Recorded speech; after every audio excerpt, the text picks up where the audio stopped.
হাঁস খেতে পছন্দ করে না এমন মানুষ খুবই কম পাওয়া যাবে, কিন্তু এই হাঁসটা রান্না করতে গেলে অনেকেরই অনেক ধরনের সমস্যায় পড়তে হয়। কারো হাঁসটা প্রপারভাবে সিদ্ধ হয় না এবং কারো হাঁসে গন্ধ থেকে যায়। তো আমি আজকে আপনাদেরকে খুঁটিনাটি সব টিপস সহ নারকেল দিয়ে এই হাঁসের মাংসটা রান্না করে দেখাবো। এই মাংসটা খেতে হবে দারুণ মজাদার। তো চলুন আর কথা না বাড়িয়ে পুরো রেসিপিটা দেখে নেওয়া যাক। বিসমিল্লাহ। এই হাঁসটি রান্না করার জন্য আমি এখানে 1 কেজি পরিমাণ একটা হাঁস ভালোভাবে কেটে ধুয়ে পরিষ্কার করে নিয়েছি। আজকে আমি কিন্তু হাঁসের কোনো স্কিন নেইনি, স্কিন ছাড়াই হাঁসটা নিয়েছি। আপনারা চাইলে স্কিন সহ এই হাঁসটা নিতে পারবেন, এতে করে খেতে আরও বেশি মজা লাগবে। চুলায় একটা প্যান বসিয়ে এখানে দিয়ে দিচ্ছি 1 কাপের থেকে কিছুটা কম পরিমাণ তেল। হাঁস রান্নায় তেলের পরিমাণটা একটু বেশিই দিতে হবে। তেলটা ভালোভাবে গরম হয়ে আসলে এখানে দিয়ে দিচ্ছি প্রায় 1.5 কাপ পরিমাণ পেঁয়াজ কুচি। এই রান্নায় পেঁয়াজের পরিমাণটাও বেশি দিতে হবে, কারণ এই পুরো হাঁসটা কিন্তু ভুনা হবে। এখন আমি এই পেঁয়াজগুলোকে ভালোভাবে নেড়েচেড়ে গোল্ডেন ব্রাউন কালার করে ভেজে নেব। তো আমার পেঁয়াজগুলো গোল্ডেন ব্রাউন কালার হয়ে এসেছে। এই পর্যায়ে আমি এখানে দিয়ে দিচ্ছি 1 টেবিল চামচ পরিমাণ আদা বাটা এবং 1 টেবিল চামচ পরিমাণ রসুন বাটা।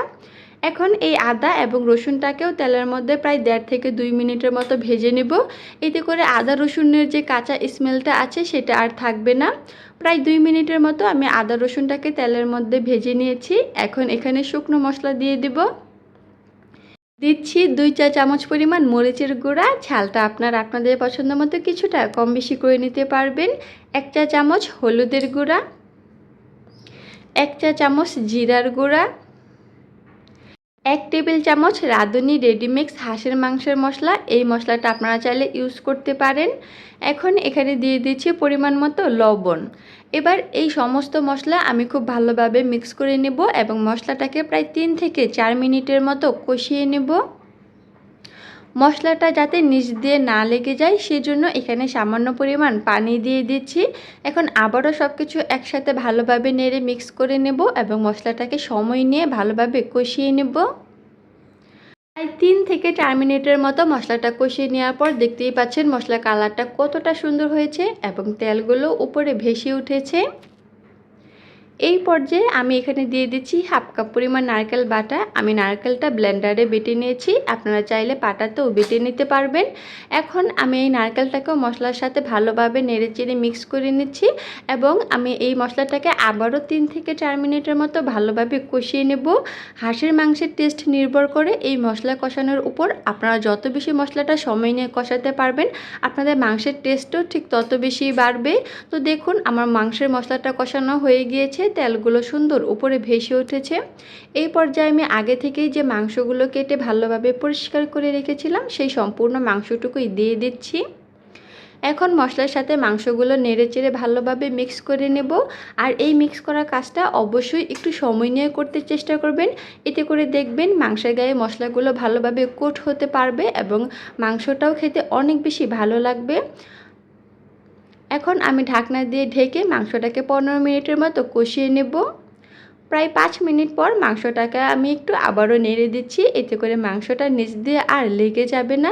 তো মাংস কষাতে কষাতে অবশ্যই চেষ্টা করবেন 1-2 বার মাংসটাকে নেড়ে দিতে, এতে করে মাংসটা আর নিচ দিয়ে লেগে যাওয়ার কোনো সম্ভাবনা থাকবে না। আবারও ঢাকনা দিয়ে 10 মিনিটের মতো কষিয়ে নেব। তো আমি মাংসটাকে প্রায় 15 মিনিটের মতো কষিয়ে নিয়েছি। দেখতেই পাচ্ছেন মাংসটা কতটা সুন্দরভাবে কষানো হয়ে গিয়েছে, তেলগুলো কতটা সুন্দরভাবে উপরে ভেসে উঠেছে। তো এই পর্যায়ে আমি মাংসটাকে আবারও একটু ভালোভাবে নেড়েচেড়ে দিচ্ছি। আপনারা অবশ্যই চেষ্টা করবেন মাংসটাকে একটু সময় নিয়ে কষিয়ে নিতে, এতে করে মাংসের টেস্ট অনেকাংশেই বেড়ে যাবে। এই পর্যায়ে আমি এখানে 2 কাপ পরিমাণ ফুটন্ত গরম পানি দিয়ে দিচ্ছি। গরম পানি দিলে মাংসের কালারটা অনেক সুন্দর থাকবে। আর মাংসটা সিদ্ধ হতে 2 কাপের থেকে বেশি পরিমাণ পানি লাগবে না। 2 কাপ পানিতেই এই মাংসটা প্রপারভাবে সিদ্ধ হয়ে যাবে। এখন আমি সব কিছু আবারও একসাথে নেড়েচেড়ে ভালোভাবে মিক্স করে দিচ্ছি এবং একটা ঢাকনা দিয়ে ঢেকে আধা ঘন্টার মতো এই মাংসটা রান্না করে নেব।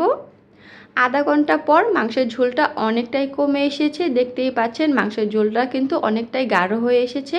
এই পর্যায়ে আমি মাংসটাকে আবারও একটু ভালোভাবে নেড়ে দিচ্ছি। এখন এখানে আমি দিয়ে দিচ্ছি 1 চা চামচ পরিমাণ ভাজা জিরার গুঁড়া।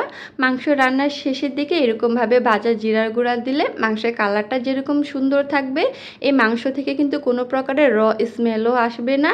এবার এই জিরার গুঁড়াটা আমি ভালোভাবে মিক্স করে নিয়ে মাংসটা চুলা থেকে নামিয়ে নেব, কারণ ঠান্ডা হওয়ার পর এই গ্রেভিটা আরও অনেকটাই ঘন হয়ে যাবে। তো আশা করছি আমার আজকের ভিডিওটা আপনাদের কাছে ভালো লেগেছে। আমার ভিডিওগুলি আপনাদের কাছে ভালো লেগে থাকলে অবশ্যই আমার চ্যানেলটি সাবস্ক্রাইব করে পাশেই থাকবেন। আজকের মতো কিন্তু ভিডিওটি এই পর্যন্তই। আল্লাহ হাফেজ।